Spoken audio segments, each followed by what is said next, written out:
Well, it's a new year, and we thought we'd try something new to go with that. The artwork for the next episode is taking a little longer than usual, mainly because of the nature of the antagonist that we've come up with. So we're going to fill the gap and try something a little bit different.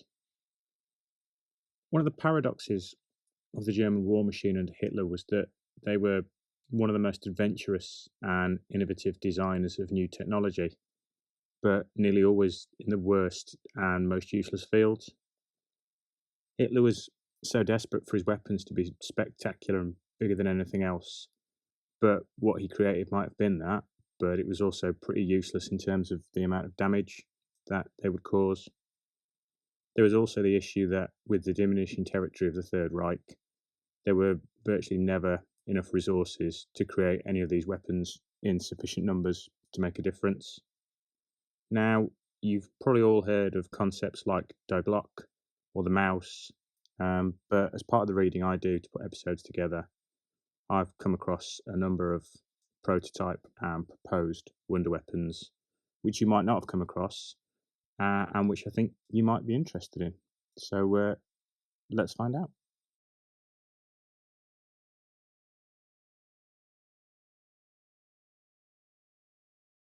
I think two of the prerequisites for approaching the military and getting them to consider your idea are that you aren't clinically insane and you can stay off drink and drugs long enough to deliver your pitch. But in Nazi Germany, it doesn't seem that that was a particularly hard and fast rule.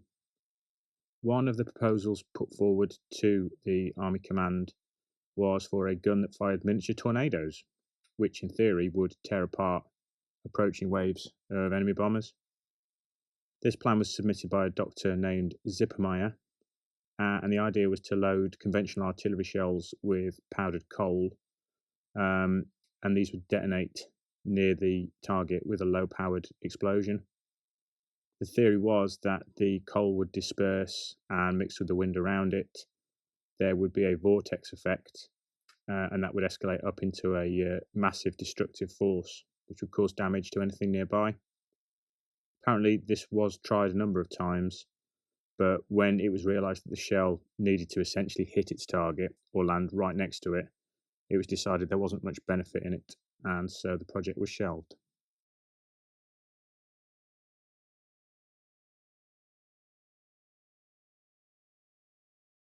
The Dornier manufacturing company had been trying to find ways to make aircraft streamlined and faster since the end of World War One. And one of the stranger propositions they came up with was to build one that had a pair of engines, but with one mounted at the front and one mounted at the back. The idea was that by having propellers at the ends of the plane, this created a unique push and pull system. And because they weren't on the wings, that would minimize drag. And what you would end up with would be a much faster and more maneuverable airframe. As was the case with most designs put before Hitler in World War II, the company spent a lot of time trying to create a bomber version, only for Hitler to change his mind and demand they make it a fighter. So they had to go back to the drawing board and start again. As a result of that, and the fact that by the close of the war, the Allies were bombing their plants and manufacturing facilities on a daily basis, only a couple of prototypes were delivered. There's only one recorded encounter where RAF Hurricanes came across one of these aircraft, and apparently it turned and made off at such great speed that they couldn't keep up with it. So it might have been interesting to see what happened if it did get mass produced.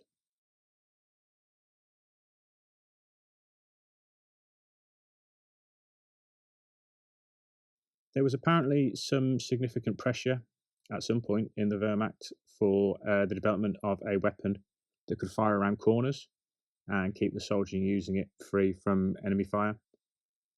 As a result, some research was put in towards the later end of the war, and a version of the Sturmgewehr 44 assault rifle was produced with a curved barrel, which would allow someone to stand and fire a bullet through 90 degrees whilst remaining behind cover. It worked, but unfortunately, the resultant force of the bullets travelling round the barrel meant that the barrel tubes wore out much faster than they normally would. And also, the forces meant that when the bullets came out, a certain percentage of them shattered as they left the weapon. So essentially, that didn't work.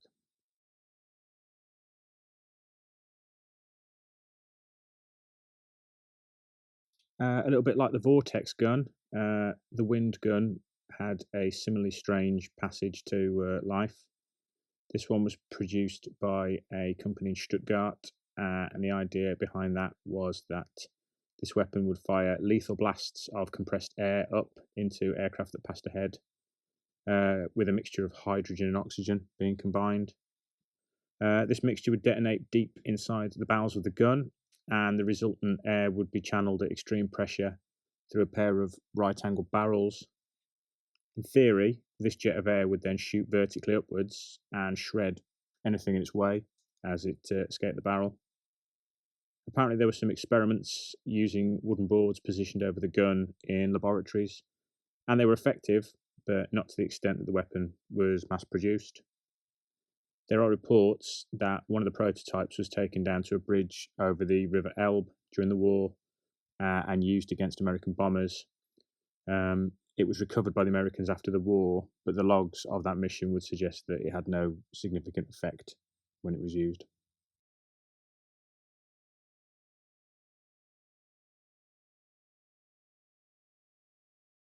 The Krupp company did a lot of work for the German army, and one of the things they were tasked with was to think of an effective way to clear enemy minefields. And what they came up with looks like it's been lifted straight from the pages of a sci-fi novel. Nicknamed the Walking Tank, it weighed 130 tons. It had offset tyres that were over 3 meters in diameter, and it was also split into two independently powered halves. The idea being, I suppose, if one got destroyed, you could take the damaged half out and then plug another version in and get it going again. Given the sheer size of it and the amount of material needed to make it, and it was essentially just going to get blown up, it was hardly an effective use of resources. And with the speed it travelled at, it would have been a gift to any Allied air attack coming in. The Americans did seize a prototype at the end of the war, which presumably was scrapped because it's never reappeared in a usable form since.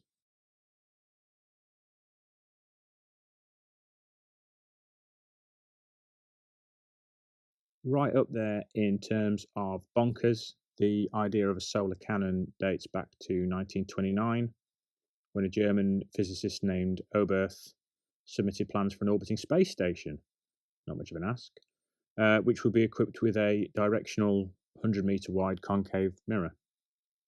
The idea behind that was that the mirror could be used to capture and then direct the rays from the sun back down onto Earth, concentrating them, much like you'd do with a magnifying glass and an anthill. During World War II, the German army got very excited by this idea, took them to their main artillery school and evaluated them. They then approached the High Command and proposed launching a platform up into space, 8,000 kilometers above the Earth, with said solar cannon attached to it. Apparently, when the generals were briefed on this weapon and were told it could level cities and boil oceans, they got very excited. And then when they were told that it was going to take between 50 and 100 years to complete, they got less excited.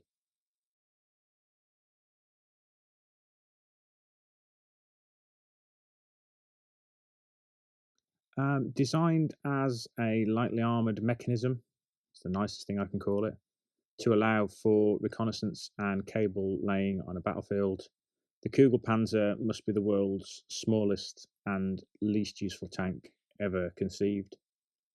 It was designed for one occupant, sat on a saddle between two 1.5 meter wide rollers and wrapped in a sheet of 5mm thick steel. The driver could see where he was going through an armoured slit, and he was also equipped with a machine gun, which he could use from his controls. This bizarre little device moved at 5 miles an hour. The thin armour didn't really afford it any kind of protection against explosives, and essentially what you were left with was a rolling coffin. And as a result, only one survived the war, where it was recovered in China, of all places.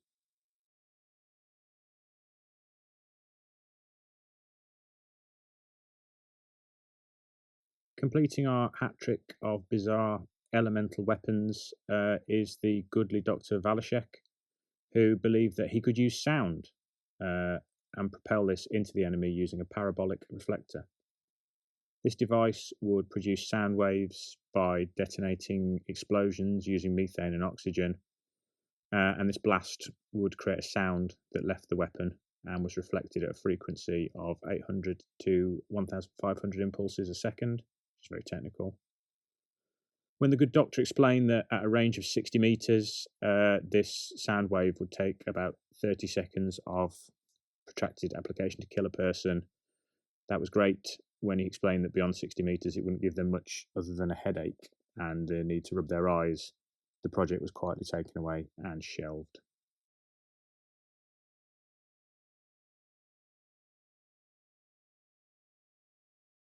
With a name like Goliath, you might expect this next weapon to be huge, mighty, and invulnerable.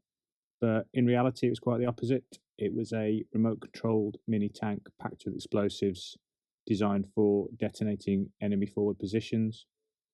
The tank was packed with 50 kilos of explosives, and the operator had a long cable which he would use, which stretched to 650 meters, which meant he could stay under cover and avoid the explosion.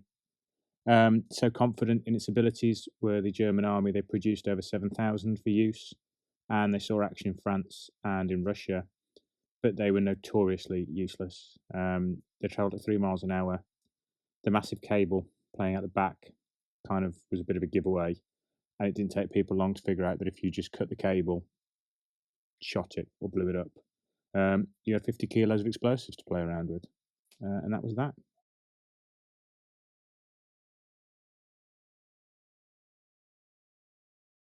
In June 1944, with the Allies having a foothold on the European mainland, the Kriegsmarine couldn't have any real effect on the Allied invasion fleet, and so it fell to the Luftwaffe to deliver the hammer blow that the Fuhrer wanted. Their reply was to rework a plan they'd had for a while, which was the combination of a plane, a fighter, which would fly above a target, and beneath it would be a larger plane bolted to it, where the cockpit was filled with explosives. And in essence, the fighter would just pull a lever, release the bigger aircraft, and it would just drop on the target and blow up. A squadron of these combinations using Focke-Wulf 190 fighters with Ju-88s filled with explosives attached below them attacked the D-Day fleet on 2 occasions, and they were pretty useless. Apparently, they scored 1 direct hit on a French ship that had been sunk deliberately as a block ship, and they did inflict some minor damage to a British frigate, which had to retire for the loss of most of the aircrafts.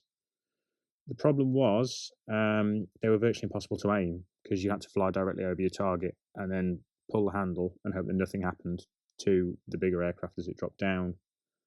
The Germans had planned to do a big raid using these weapons on Scapa Flow, but it never really panned out, and they were last used to try and stop the Russian bridgeheads on the approaches up to Berlin, where again they were similarly useless, to be honest.